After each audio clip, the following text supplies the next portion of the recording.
has arrived, and just in time to celebrate our friend Kayla's birthday. Nikki made a special dinner using ingredients that we foraged from the garden, and Kayla really enjoyed it.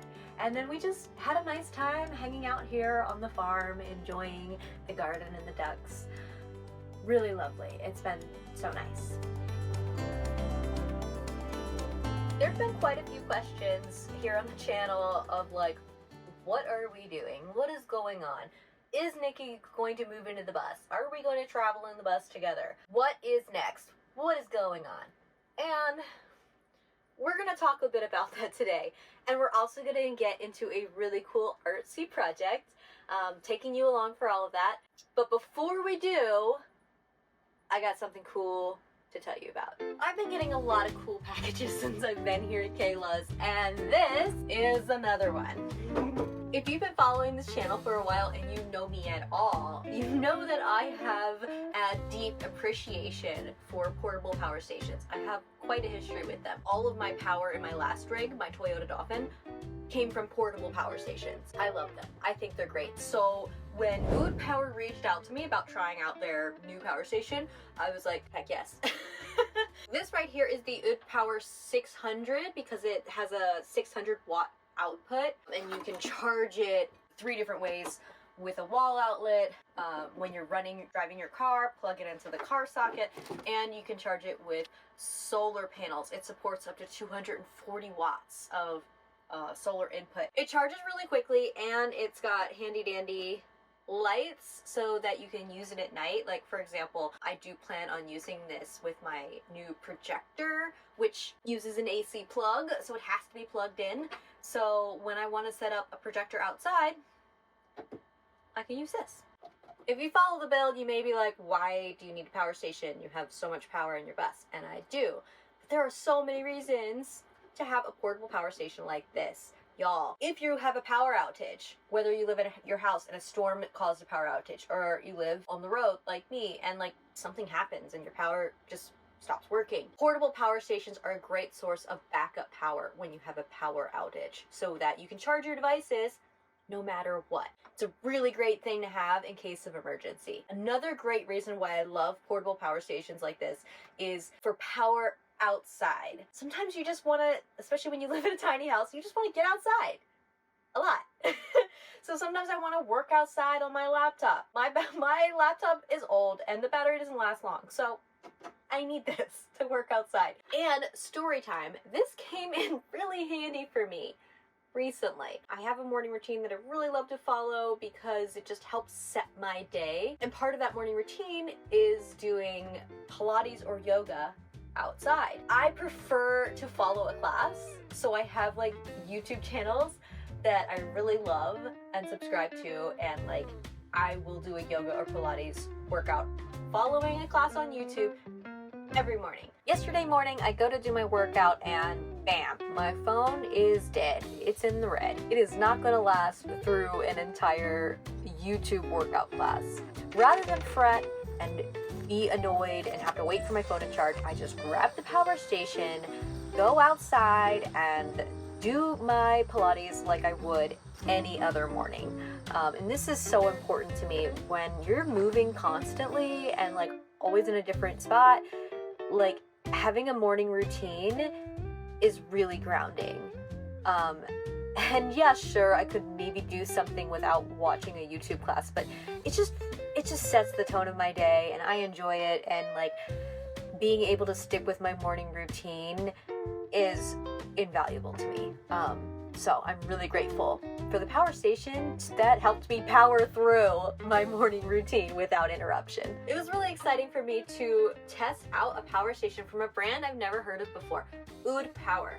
And I'm really excited to share it with you guys. Like, it's super lightweight. It weighs about as much as my cat, so easy to carry around. Almost as cute as Mochi, but not quite. And did I mention how durable this thing is? A little rain, a little dirt, a little debris, no problem. It's literally in the name, ultra durable power. I recommend this if you're looking for a portable power station, whether you live in a house or on the road. Check out this one. I will leave the product link in the description below, so be sure to check it out. Thank you so much, Power, for sponsoring this video. Okay, y'all. It's art project time. Let's get creative and make something beautiful. I love this so much.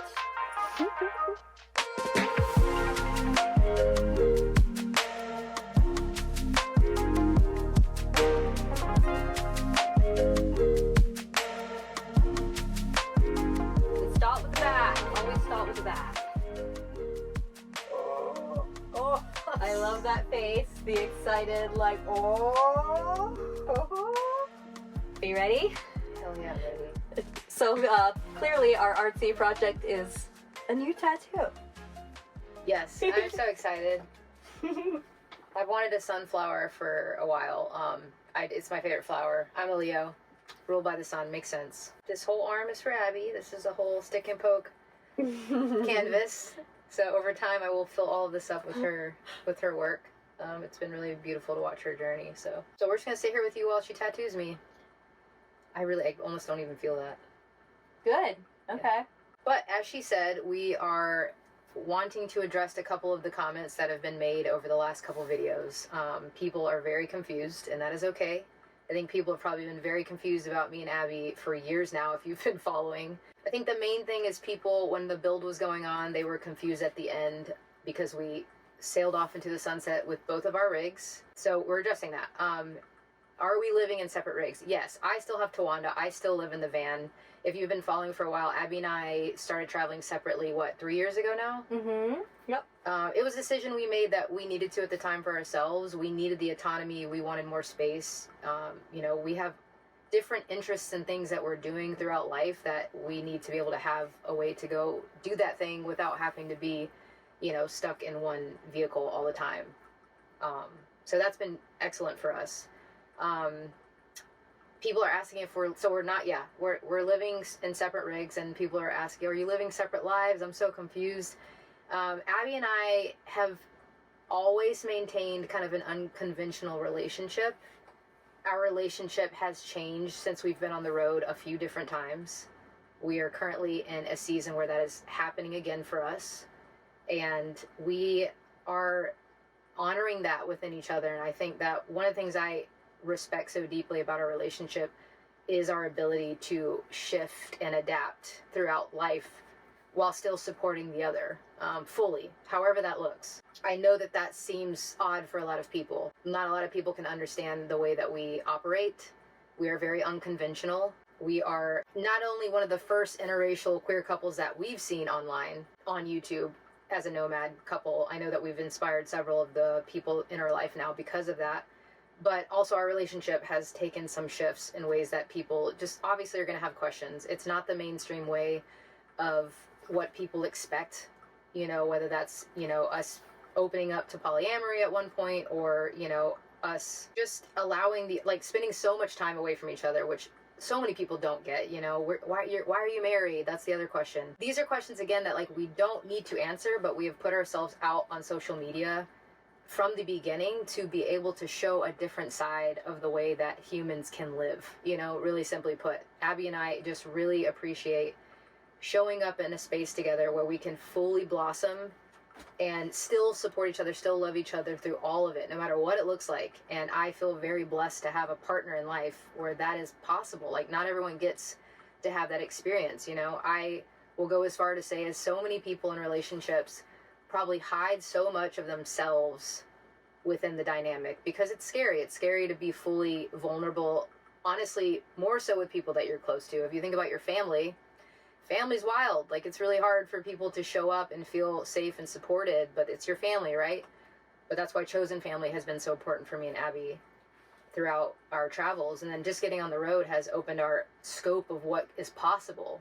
And we've been on the road 7 years. So, you're constantly in the unknown. You're constantly learning new things about yourself and discovering new avenues and ways of living and learning. And, that's never going to look like the thing that people know. So a lot of mainstream relationships, of course they're going to question the way that we are and that we have, spent a lot of time away from each other. But to be able to do that and give ourselves the opportunity to figure out who we want to be and how we want to live, and then be able to come back to the other and just celebrate that. Like, I feel so grateful to be in this life where I have someone that really can hold space for me in that way, and that I do that for her. So, long-winded question, long-winded answer, but that's how I am. I talk a lot. Going forward, Abby and I are going to be spending a lot more time separated. Like I said, we have shifted our relationship again. I don't need to go into detail about what that is. That is our private space. We are partners. We are life partners, and we are allowing for whatever needs to happen. One of my goals at the beginning of 2025, one of my intentions, was to give more of myself to whatever the experienced person place is without any expectation back. I want to give something that creates something for the bigger picture. And so building this bus for Abby was absolutely that. Abby has always wanted a bus, but I made a decision kind of for her, or at least to push her in that direction of, this is what we need to put our money into. Abby, as all of you know that have been following, had the Dolphin, which, God bless that thing. It got her through 2 years. It, you know, Mochi, the cat, came out of that. Her discovering this newfound talent for tattooing came out of that experience since being on the road. But that rig needed to go. It was a piece of crap. We had not known what we got into when we bought it. We did the best we could, and it served her for what it was supposed to. It just kind of fell apart. It was fine. It was falling apart. But this is Abby. She is someone that can allow chaos to ensue around her, and she will find a way to ground to that no matter what. But as the outsider looking in, and someone that loves her deeply, I was not okay with knowing I had Tawanda, which is a more quality rig, watching her deal with what she had to deal with every day in that rig. So I was like, we had saved some money to put away for our homestead, but I recognized that we were kind of hoarding that money, waiting for this homestead to appear, which was just not the time for that. So I was like, let's stop. Money is an energetic currency. We need to move the money to make more money, to do the things that are going to bring us to that space when it's meant to be. So I was like, let's put that money into getting you a bus, and I will build it out. And that's what we did. And I'm so proud of that decision, because we have created something extraordinary for her. It is her mobile studio. It is her home that I know that she is now safe in, has all the fucking amenities, like beyond Tawanda. Now we laugh because I'm like, Tawanda was literally falling apart as I'm building this bus. It brings me so much joy to know that she has a safe space that she can now travel in. I don't have to worry about her. And so she can go generate money doing tattoos, doing all of her art. She has so many avenues that I just like mind blown by all the ways that she's found to create and also monetize that, and make a living off of that. So I want her to be able to go do that. I'm very grateful. I know you are. And that's the other thing. That's the other thing that I want to address. So many people have felt that Abby was not grateful for this bus. Or, you know, like, they're like, well, why aren't you living in it? You built it, but it's Abby's bus. It is Abby's bus. Like I said, I live in Tawanda. This is her home. She is deeply grateful for it. Abby's a Scorpio. She's not outwardly going to share all of the ways that she appreciates or, you know, even show that emotion, but I know her enough to know that it's beyond words of what she could express. So I spent 4.5 months building something that is not her forte. She has so many creative outlets, but building is not one of those. That's something that I could provide in the relationship. So that's what I was able to provide. And she cooked almost all the meals. I'm sorry, being a chef and getting cooked for it, that's like one of the most intimate, loving things anyone could do for me. And she made sure that I was fed. She was constantly telling me how much of a badass I was. She would be there available to help in the way she could. But you have to remember, Abby is also doing all the video editing. She's coming up with the concept. She's working with the sponsors. She's reaching out to the sponsors. She's having to set all of that up, feed me, keep everything organized, order all the stuff that was going into the bus. She's paying for everything for the bus. So there's so much going into it that people don't see on camera, and so you cannot understand or appreciate what she's bringing to the table. But I guarantee you it was a joint effort. Not to mention the ceiling that she freaking painted for most of the time we were there. Painted something for the, you know, her family, for the home they were building. She watched their dogs. I mean, she ran errands for them. I mean, there was so much going on behind the scenes. So I just wanted to address that I know how much she appreciated what I was bringing to the table. But I also was very much trying to support her because she was doing the most. But yeah, anyways, going back to my intentions of this year, like, I fulfilled that, and she now has a home where she can go off and do her thing. I can go off and do my thing. The biggest part of that is that Abi and I recognize that we are not in a place where we both want the same thing. I very much have realized over the last 7 years on my journey that I now want to lay roots. It is something that is very important for me. I want to feel a sense of belonging and purpose in a space that I can lay down my creativity and start to build something, and not feel like I'm constantly having to move. That has come up for me because of, I recognize it's deeper than I realize, of just my childhood and losing my mom at a young age, not having my dad in my life. I was adopted. I moved across the country when I was in middle school, like, you know, trying to process all of that, which I did very late in life. But I moved quite a lot even after that and into college. And I never felt a sense of belonging. Like, that has been a theme in my life that I only recently realized, that hit me like a ton of bricks, of just family dynamic and belonging has been really hard for me. So after doing a lot of awareness work and dealing with my traumas, like, I recognize that that is something that will bring me peace, and to start slowly watching something grow. Abby's not there. Abi wants to travel. She is very much still a part of this life. Just got into tattooing. She has so much to do in the space on the road that, like, we just had to look at that and be like, we're on two different paths right now. Doesn't mean our love has changed for each other. That remains, but we want to honor what the other person needs. So I'm not going to force her to put her money into a homestead when she's not ready for it. And she's not going to force me to go on the road and stay on the road when my soul is literally screaming at me. So that is where we're at. So that we needed to make shifts for ourselves. And, you know, we could have chosen to have been like, this isn't it. We're done with each other. We need to go separate ways completely. But no, we sat with each other. We realized that things are shifting in our relationship to make that work. But that I see you, you see me, like, you support me and I support you no matter what. Like, I fully want you to be, I want you to be whole and in your full capacity as a human being, and I'm there for you. And so Abi and I are very much still partners. We're very much still married, but we are giving that space for us to find out what we want to do in life. And there's a strength in that, and like a courage, especially because most people can't understand that, to still hold each other in that space and fight for that I don't need to justify it. I am just so grounded in that, and knowing that Abi has my back no matter what, and that she knows that vice versa. And so that's where we're at. I wanted to address those comments so that, and I get it, it's weird. Our channel has done this for the past couple years and it hasn't made a lot of sense, but Abi and I have been very candid about who we are and the ways that we feel is necessary to share with people. And going forward, I don't know what it'll look like. I don't know. I'll be around when I'm around. How I'm showing up online has nothing to do with our personal relationship and how sacred that is to us. But we want to address, we care very much about you, and we want to address that will look different. So Abi will continue videos. I will, I'll send you clips here and there for what I'm doing. I'm going to be more stationary and spending time on the homestead that I'm at currently, and just spending more pockets of time working on my writing. When I go back to my intention after building the bus was very much for me to get into writing. I've been writing poetry forever and I've not really sat with it and taken it serious. So I would like to hold myself accountable to write a book, whether that's one that I put out or not. I want to sit and focus. And for me, I have to sit. I have to allow things to come up. I cannot, if I'm moving constantly, like my creative, journey, I have to be able to process and sit with land and in nature and allow it to come through me. So I'm gonna go be a hermit for some time and watch things grow in a garden and enjoy the seasons and watch them, and that feels so aligned with my soul.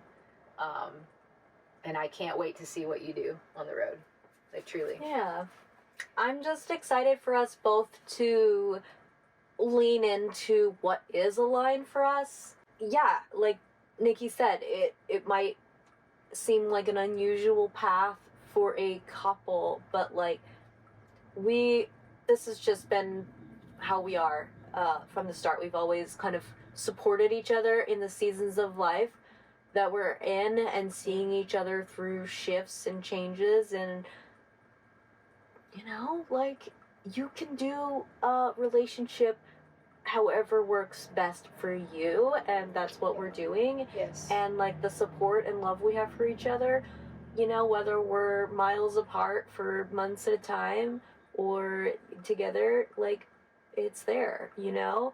And one unifying factor is that we do both share some sort of vision for the future of like a homestead, you know? Yeah.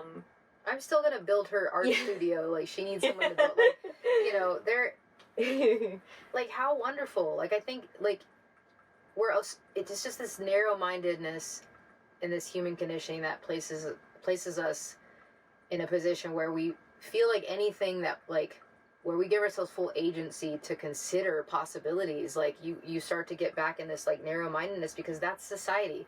So I get it. Like, thinking outside the box is not, you know, it's not always celebrated.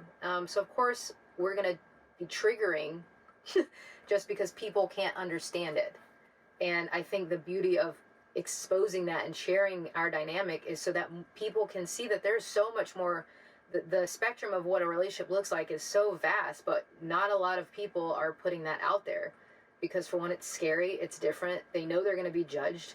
I think what's been so helpful for me and Abby is that living on the road has allowed us to really go inward and have to learn so much about ourselves, like, to be secure in who we are so that we can share the thing that's scary to share. But you know, when you're triggered by something, it gives you the opportunity to look inside of yourself, because why are you judging somebody else? What is happening within you that causes you to be triggered and judge someone? Well, we're a reflection of each other. Everyone is. So you have to have some self-awareness and look inward to what is happening within me that is causing me to see this person in a way that doesn't feel good to me. It's not the person. It's not how the person's living. It has everything to do with what's happening inside of you. And so I'm challenging you to consider what maybe in your own life is causing you to not be confused, not understand, you know, get frustrated with us, feel, you know, like, we are secure in where we're at. We have all the transparency, all the communication between our relationship. Some of the conversations and vulnerability I've allowed myself to have been mind-blowing. There's no level to how much you can open up. Like, Abby reflects that to me. She's a freaking Scorpio. Like, there's so much going on in her inner world. I think I've helped her pull out her vulnerability and come in touch with her emotions and be able to express them, you know, but her energy pulls me into that space of wanting to do that and go deeper within myself. So it's like this really beautiful symbiosis that happens. And just because I want to go do other things in life and have other experiences, doesn't mean that needs to shift us not caring about each other, or like, oh, I don't want you in my life anymore, like, this isn't going to work. It's like, no, how beautiful to go through life when we're in our 50s and 60s and say, damn, dude, I did this, this, and this, and like, you did this, this, and this, and like, here we are, sharing a cup of tea, like, watching the sunset. What?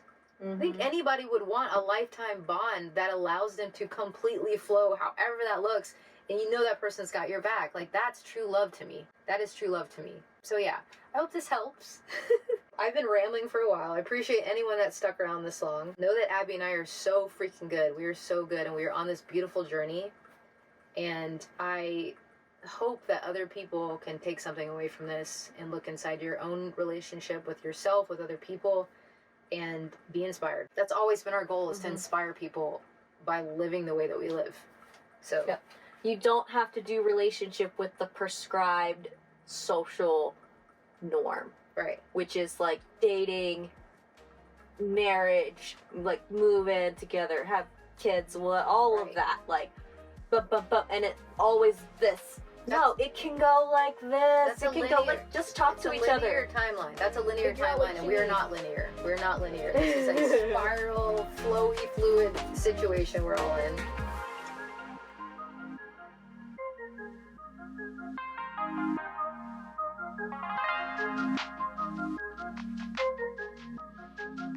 So cool. Going very delicate. That's what I wanted. The essence of a sunflower. Ta-da! Don't mind the goosebumps.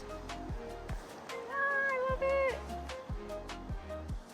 So delicate. That's what I wanted. I wanted it to be very delicate. She wanted it, compared to these, she wanted it to be so much more delicate, so that's what we're doing. Look at that bicep. Don't worry about that. You love it? I do. Thank you. You're welcome. Dude, that's sick. Sunflower from a sunflower. Your favorite? It is. Oh my god, it's so cute. I love it. Thank you. Well, that's it for this video. Hope you enjoyed our little just talk. Bearing our soul. Bearing our soul. And some art. Yeah. And again, if you're interested in a portable power station, check out the Good Power Station. Link in the description. Bye! Oh my god, it's so cool. So sick. How's that? Okay. Oh, I don't know, Mochi. You're pretty heavy. I mean, yup. These videos are made possible through the support of our patrons. Join the Ride and Seek crew on Patreon today. Thank you, crew!